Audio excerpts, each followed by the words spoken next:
સીતારામ બધાઈને। આજ થઈ ગયું છે મોડું, 6 થવા આવ્યા છે। બપોર પછીના 6 મહેમાન આવી ગયા હતા, એટલે વિડીયો બન્યો નથી, કામ એ પૂરું થયું નથી। મહેમાન હમણાં ગયા એટલે જ્યોત્સનાબેને લીધો હાથમાં મોબાઈલ, આપણો ધંધો ચાલુ।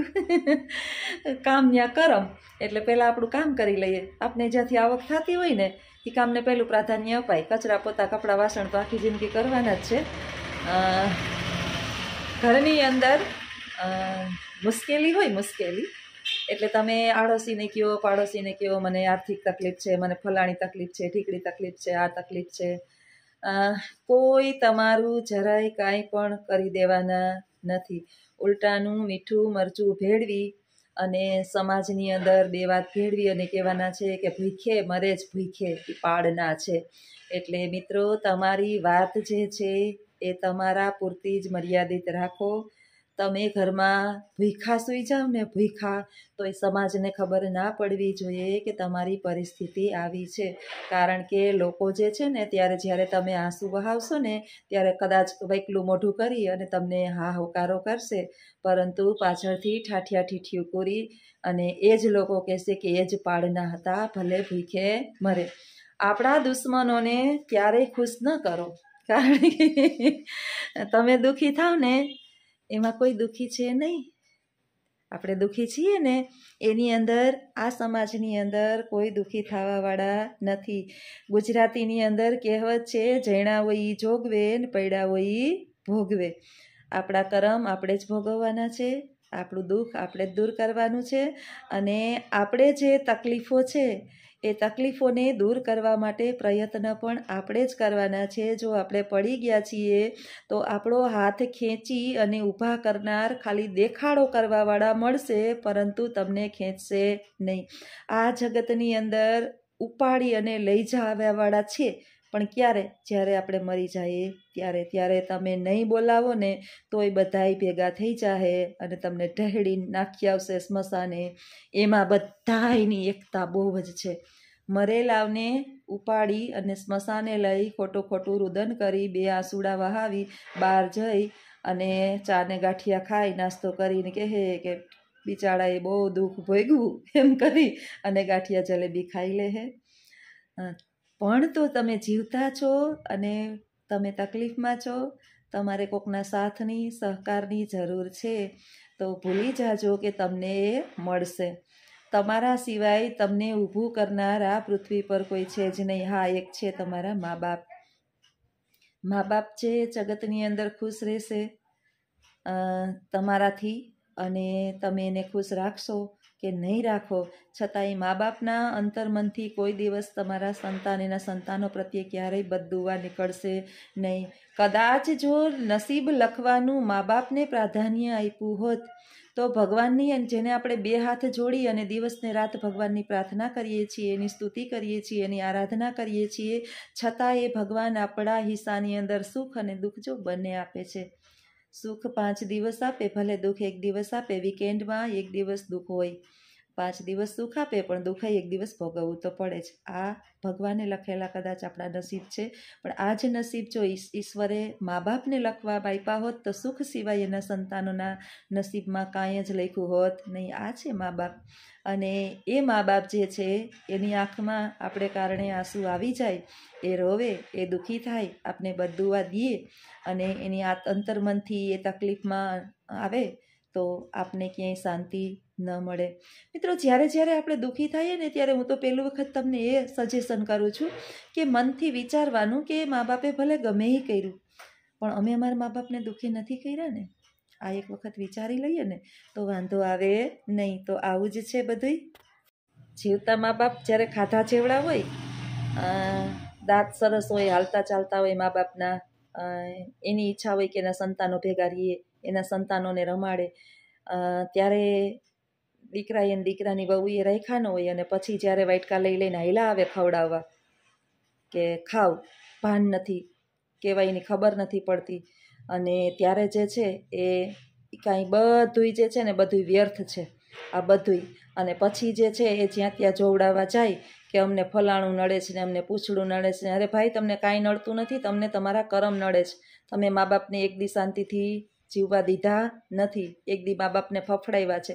મા બાપને ફફડાવીએ ને એટલે પ્રભુ આપને ફફડાવે ને ફફડાવે, આજે નહીં તો કાલે ફફડાવશે તો ચોક્કસ. આ વાતને મગજની અંદર ચોક્કસ બેસાડી લઈએ ને તો દુઃખી થાય નહીં. કદાચ આપણે ઘૂંટડો ઉતારી નહીં, દુનિયામાં કોઈ ખુશ થાય કે ન થાય, હું નથી કહેતી બધાને ખુશ રાખો, બીજાને ખુશ રાખવાની જરૂર નથી. આપણું થળિયું જે છે ને, મૂળિયું, એ આપણા મા બાપ છે. અને મૂળિયું જો એને પૂરેપૂરું પોષણ મળે તો ડાળીઓ આપોઆપ ફૂટી નીકળે. એટલે ડાળીઓ સુકાઈ જશે, પાંદડા બગડી જશે, આને તકલીફ થશે, આની કાંઈ જરૂર નથી. આપણી ફરજ માત્ર ને માત્ર આપણા મા બાપ પૂરતી છે.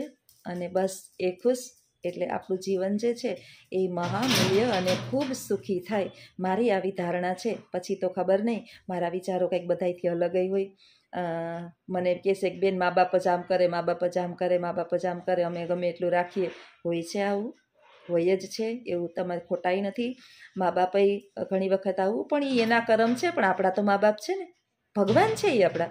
ભગવાનને થોડા આપણે કંઈ હેરાન કરીએ કે પરેશાન કરીએ. ભગવાન માની અને એક ને એક દિવસ એને વૃદ્ધાવસ્થાની અંદર પસ્તાવો થશે.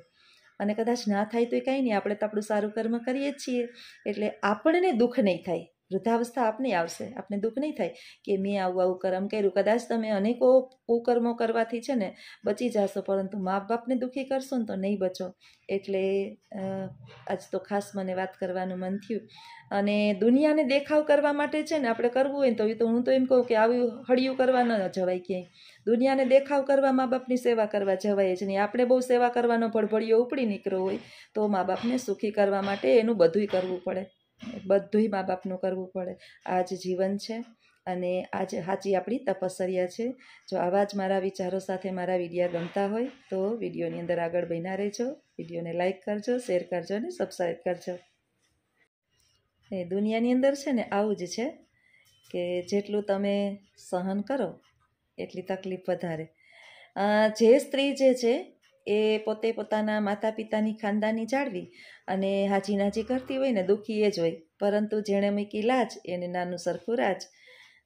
લાજ મૂકી દો, તમારી શરમ મૂકી દો, મર્યાદા મૂકી દો, એટલે તમારે ક્યાંય કંઈ માગવા હાથ લાંબો કરવા જવું ના પડે. ઓટોમેટિક જે છે એ તમારી ઘરે સોનાના મહેલ ઊભા થઈ જાય. કારણ કે તમારે લાજ જ નથી, શરમ જ નથી.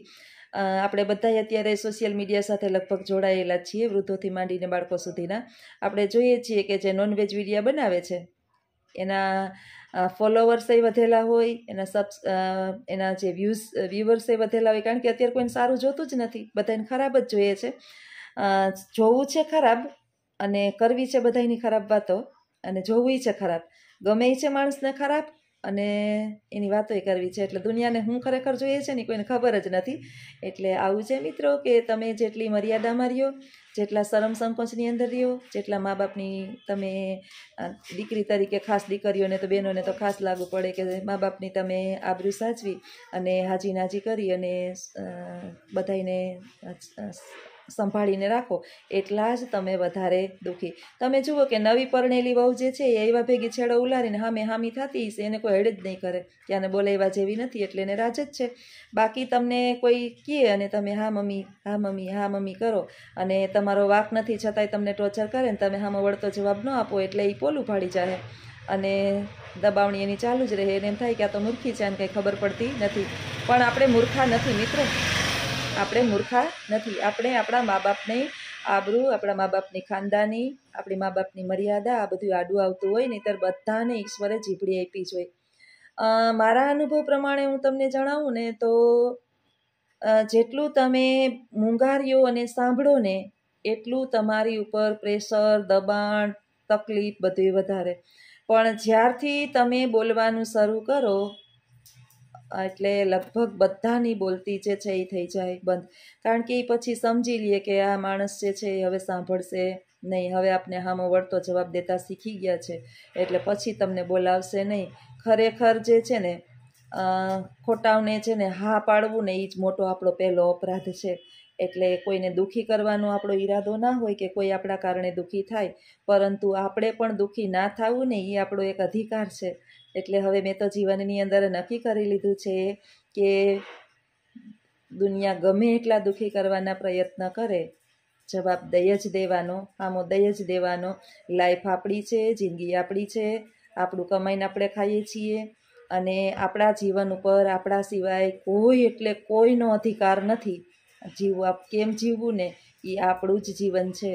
એ નક્કી કરી અને હવે જીવવું છે. બસ 50 વર્ષ હમણાં વર્ષ 2 વર્ષમાં પૂરા થાય તો લાઈફ જે છે એ 50 તો એમનામ જ ઢહેડામાં ગુજારી અને હજી એ હાજી નાજી અને જેનું તેનું સાંભળી અને આપણા મનને દુઃખી કરીએ તો આખી જિંદગી હું દુઃખી થઈને જ ઈશ્વર પાસે જાઉં. એટલે જીવન આપણું છે, મોજથી જીવવાનું, આનંદથી જીવવાનું, કોઈને દુઃખી કરવાના નહીં ને આપણે દુઃખી થવાનું નહીં. જો આવા જ મારા વિચારો તમને ગમતા હોય તો ચોક્કસ વિડીયોને લાઈક કરજો, શેર કરજો, સબસ્ક્રાઈબ કરજો અને કમેન્ટ બોક્સની અંદર ચોક્કસ જણાવજો. આવજો. સીતારામ. તમે કોઈ કામથી થાકી જાઓ ને એટલે તમને જીવનથી કંટાળો આવે. ભગવાને દુઃખ આપ્યું ને ભગવાને આવું કર્યું ને ભગવાને તેવું કર્યું ને ભગવાને આ પૃથ્વી ઉપર માનવ દેહ આપી અને આપણા ઉપર ખૂબ મોટો ઉપકાર કર્યો છે. કોઈ ભગવાને દુઃખ આપ્યું નથી. આ તો આપણું કામ છે. પશુ અને પક્ષીઓ જે છે, પક્ષીઓને તમે સવારમાં જોયા હશે કે પોતાના ભોજનની શોધ માટે થઈ અને એ કેટલા કિલોમીટર કાપી અને ખેતરોની અંદર ઉડાન ભરતા હોય છે. ફરીથી પોતાના માળામાં પાછા પ્રવેશશે કે નહીં પોતાના બાળકોની સાથે એ પણ એને ખબર હોતી નથી. અકસ્માતનો ક્યાં ભોગ બનશે. પશુઓ જે છે એ પણ પોતાના ખોરાક માટે થઈને તનતોડ મહેનત કરતા હોય છે. ઈશ્વરને માત્ર જન્મ આપવાનો છે. પછીનું નીચેનું જે પૃથ્વી પરનું કર્મ જે છે, મૃત્યુલોકનું કર્મ, એ આપણે દરેકે કરવાનું છે. ઈશ્વર સુખ કે દુઃખ આપતો જ નથી, એ જન્મ આપે છે અને પછી કઈ રીતે જીવવું એ તો આપણે નક્કી કરવાનું છે. બાકી તો આપણા કર્મો, આપણા ગ્રહો અને નક્ષત્રોની ગ્રહો નક્ષત્રોની અંદર આપણો જન્મ થયો છે એ પ્રમાણે આપણું ભાગ્ય ઘડાય છે અને આપણે આ પૃથ્વી પર દરેક કર્મો ભોગવીએ છીએ. આપણા પૂર્વજન્મના અને આપણે કહીએ ને કે આપણા માતા પિતાના કર્મો જે છે એ પણ આપણે ક્યાંક ને ક્યાંક આડા આવતા હોય અને એનું ફળ જે સ્વરૂપ આપણે કંઈક ને કંઈક ભોગવતા હોઈએ તો ઈશ્વર ઉપર ખોટા દોષના ટોપલા ઢોળાવીને કામે લાગી જાઓ. બધાય મંડી પડો. ક્યાંક ને ક્યાંક સફળતા તમારી રાહ જોઈ રહી છે. ઘણી વખત આપણે કંઈ વિચાર્યું ના હોય ને એની અંદર આપણને સફળતા મળી જાય. મને જે છે ને, હું ભણતી પછી જોબ લાગી, 2-3 વખત ગવર્મેન્ટ પ્રાથમિક શાળાની જોબ મળી. 6 થી 8ની અંદર જાતી કરી દીધી કારણ કે છોકરો ત્યારે મારો સાયન્સમાં ભણતો ને 10માં ભણતો ને એટલે એનું ફ્યુચર બગડે. પગાર જરાય નહોતો. 28,000 પગારમાં સરકારીને ત્યારે પૂરું ન થાય. ધીમે 4,000 થયો તો એ પૂરું ન થાય. આપણે ઘર હલાવવું કે 4,000 પગારમાં 5 વર્ષ કાઢવા અને બહાર જવું દાહોદમાં ને પોરબંદરથી દાહોદ ને છોકરા નાના ક્યાંય પૂરું ન થાય. નસીબમાં સરકારી નોકરી નહોતી એટલે પ્રાઇવેટમાં ઢહેડા કરું છું. પણ મેં વિચાર્યું નહોતું કે યુટ્યુબ ચેનલ બનાવીશ ને લખું આવશે ને મને ચેનલ બનાવી દે ને આની અંદર મને સફળતા મળશે. તમે ધાર્યું ન હોય ને એ કામ તમારું સફળતાનું રાહ જોતું હોય. આપણે વિચાર્યું ન, યુટ્યુબ મારા મનની અંદર એ નહોતું, છતાંય મને આજે સફળતા મળી. આ બધો શ્રેય આમ તો હું જોઉં ને તો ભલે મારી સ્પીચ સારી છે પણ મારા મગજની અંદર યુટ્યુબ હતું જ નહીં કારણ કે હું મોબાઈલનો ઓછો જ ઉપયોગ કરું. ભલે ક્યારેક મેં મોબાઈલ લીધો હોય તો ભલે કોઈને મેસેજ કરવા, બાકી હું મોબાઈલને વાપરતી નહીં. ફોન આવે અને ફોન જાય. આ બધો શ્રેય જે છે એ ઘણી વખત વિચારતી હોય ને, ઘણા મને કહેતા હોય કે આમ ન કરાય ને, આપણી કમાણી કોઈને ના દઈ દેવાય ને, આ તમારી સ્પીચ સારી છે ને. અરે ભાઈ, બધો જ વિચાર જે છે ને મારો નથી. મને ખાલી બોલતા જ આવડે છે, બાકી બધો સપોર્ટર લખું છે એટલે એને આ બધું શ્રેય જાય છે અને આ સફળતાનું મારું મુખ્ય કારણ જ છે. બાકી તો છે ને સલાહ 500 જણા દે, કોઈ આ કામ કરો એમ કોઈ સલાહ ના દે ને તમે આમાંથી કમાવો ને તમારી સ્પીચ 32 વર્ષથી હું મારા પરિવારની હારે રહ્યું છું. કોઈના વિચાર ન થયો બેન તમારી આટલી બધી સ્પીચ સારી છે તો તમે યુટ્યુબની અંદર ઝંપલાવો અને વિડીયો બનાવો તો તમને ક્યાંક ને ક્યાંક સફળતા મળે. આપણું હોય ને આપણા પ્રત્યે વિચારતું હોય. મારા પ્રત્યે લખું ખૂબ વિચારે છે અને એટલે જ હું કદાચ એના પ્રત્યે વિચારું છું. ઘણા પછી કહેતા હોય કે ખેલ કરે વાંદરો ને માલ ખાય મદારી, આવું છે ને સજેશન આપતા હોય કે ખેલ કરે વાંદરો અને માલ ખાય મદારી. એટલે હું કામ કરું લખું ખાઈ આવું કાંઈ જ છે નહીં. ફૂલ સપોર્ટ કરે છે મને. કાંઈ માલ મારો ખાઈ નથી જતો અને હું એવી ખેલ હાગરી નથી કે હું બધું આપી દઉં, ઘર બારીને તીરથ કરું ને એવી હું એ નથી. મારે પરિવાર છે, મારું જીવન છે. મારું કોક રાખે ને તો જ હું એનું રાખું. અન્યથા હું પણ કાંઈ ગાંડી ઘેલી નથી. હું શિક્ષક છું. શિક્ષક બહુ વિસાબી હોય, આ તમે તમને બધાને ખબર હોય જ્યારે શિક્ષક હોય એને. તો આવું જ જીવન છે. હાલો હવે અહીંયા આપણે વિડીયોને પૂર્ણ કરીએ અને આગળનું મારું કામ જે છે એ પણ પૂર્ણ કરી લઉં. તમને ઘડિયાળમાં દેખાય છે 6:30 જેવું થવા, 6:30 જેવું થઈ ગયું છે ને હજી સ્નાન બાકી છે, સ્કૂલે જવાનું છે. તો આવજો બધાય. સીતારામ. અને જો મારા વિડીયા ગમતા હોય તો ફૂલ સપોર્ટ કરજો, લાઈક કરજો, શેર કરજો અને સબસ્ક્રાઈબ કરજો. આવજો.